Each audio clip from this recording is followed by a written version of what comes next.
Hey y'all, I'm so excited because I am sitting backstage with Gigi Butler, who's the founder of Gigi's Cupcakes and now Pies by Gigi. And Right. Gigi, you are a household name. You are famous for your brand and the difference you've made in your business. And I just would love it if we would start by talking a little bit about your backstory and how you had this dream to pursue the cupcake business and then now even this with pies. Right. And you have a really cool kind of lesson on your website. And I want to unpack that. But let's just start with the backstory. I'd love to hear a little bit about how you got into doing cupcakes and now pies. Well, as an entrepreneur, I was at 15, opened a Gigi's cleaning company. So I started that. I've always been an entrepreneur. And so that has been somewhat easy for me to take those big leaps.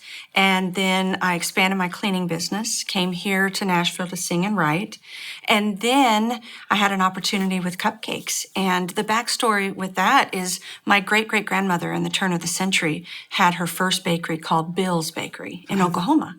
But I never thought I'd be doing it for a living. So sometimes what we think we're doing, we really are we're going to use those tools, but we're going to go on a different path. Right. And the Cupcakes turned into, my brother went to New York City, stood in a cupcake shop line for 2 hours and called me and said, you should open a cupcake shop in Nashville. And I said, yes.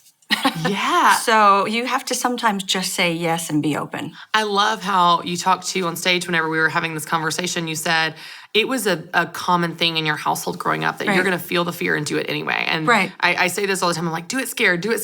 And you have lived that out at every stage. Yes. It wasn't like you did it once and then you were never scared again.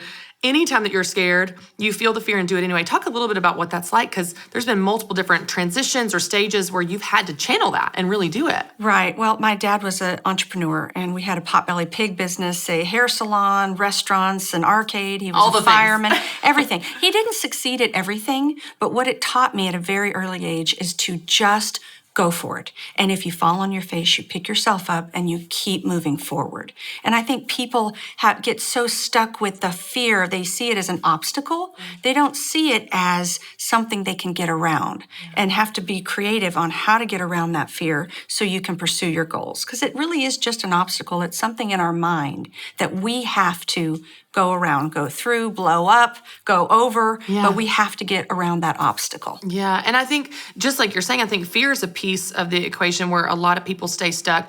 And then there's kind of almost this range of like, well, I don't want to fail. But then all the way on this other end of the range is kind of this, well, I have to wait till I'm perfect. I can't, I'm not ready. The website's not perfect. The cupcakes aren't perfect. The product's not perfect. My store's not ready.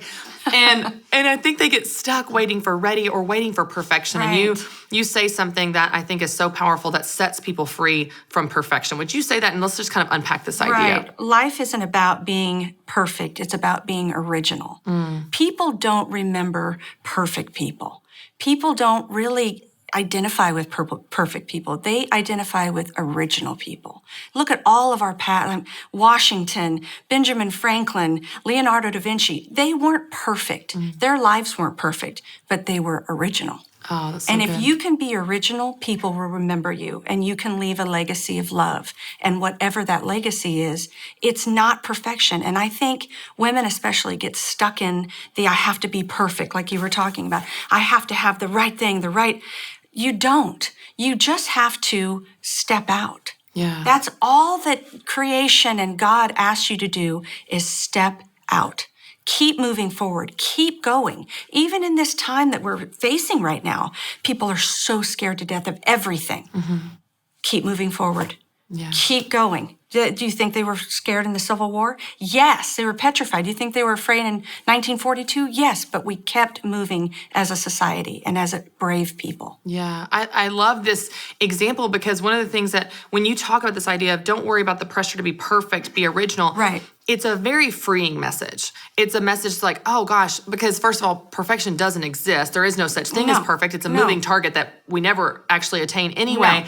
And so when you realize, okay, I'm not trying to attain this impossible standard, Right. I'm free to be me. I'm free to be who God created me to be with all my ticks and, tendencies and things that make me original. Right. I think that sets a lot of women free. The other thing that's interesting about it is like you said, it's also memorable. Right. It's also something people gravitate towards because there might be people that are like you or something in you they feel like they identify with. Right. And, we just use the example just now on stage of Gretchen Wilson thought she wasn't going to make it in country music because she wasn't perfect like Shania Twain. Right. And it was John Rich that said, we're going to put she said, I'm a redneck woman. And he said, well, great, let's put a magnifying glass on that.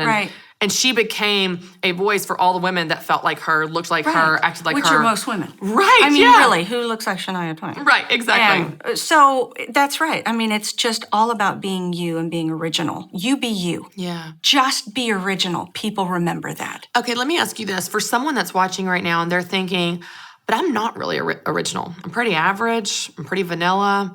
There's nothing exceptional about me. There's nothing really memorable about me. What would you say to someone that feels like they aren't original or they aren't unique or they're average? You know what I mean? Well, I don't think God created one person to be average. We all have a special gift, and we all are gifted with different things.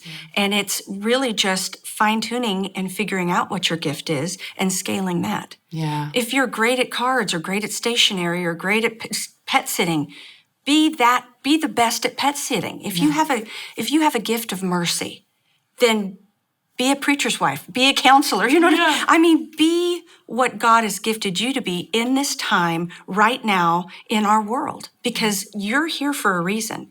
You're here right now at this time, and God has equipped you with the right things and the right tools to fulfill your destiny. That's so good. I tell people all the time, I'm like, even if there's someone doing something similar to you, no one can do what you can do like you can do it. So go do what only you can do. Correct.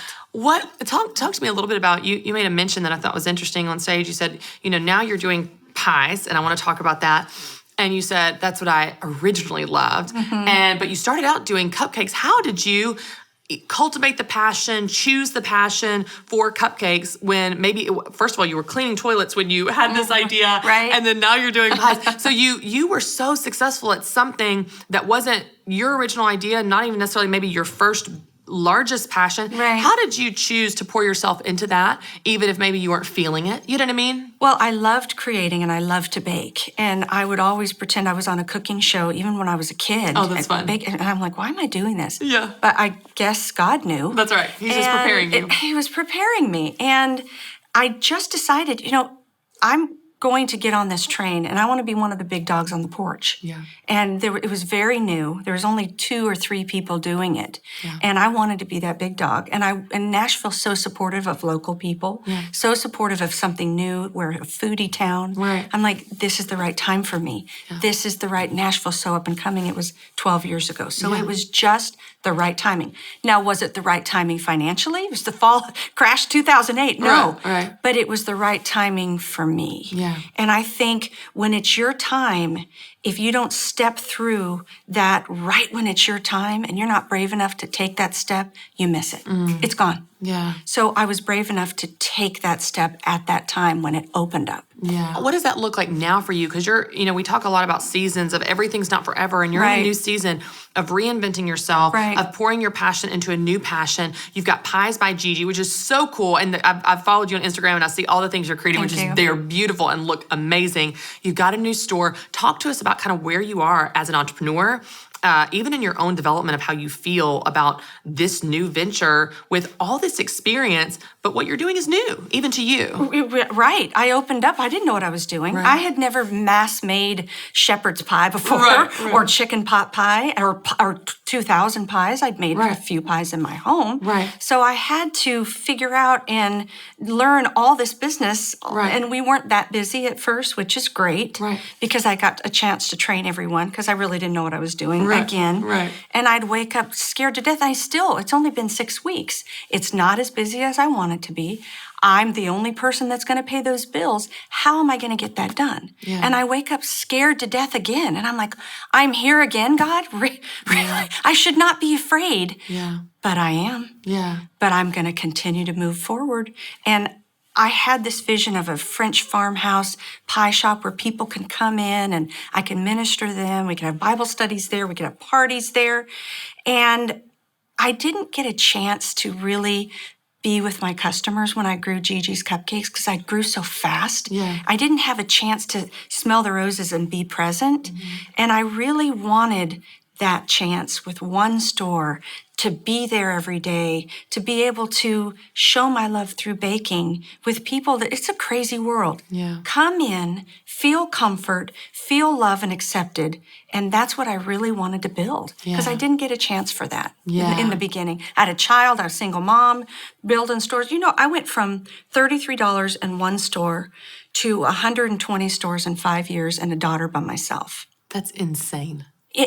Insane. Yeah. I didn't have a chance to just be and enjoy. And right now I don't really either because I'm still figuring it out and I'm scared to death. I mean, I lay in bed going, God, how am I going to pay my bills?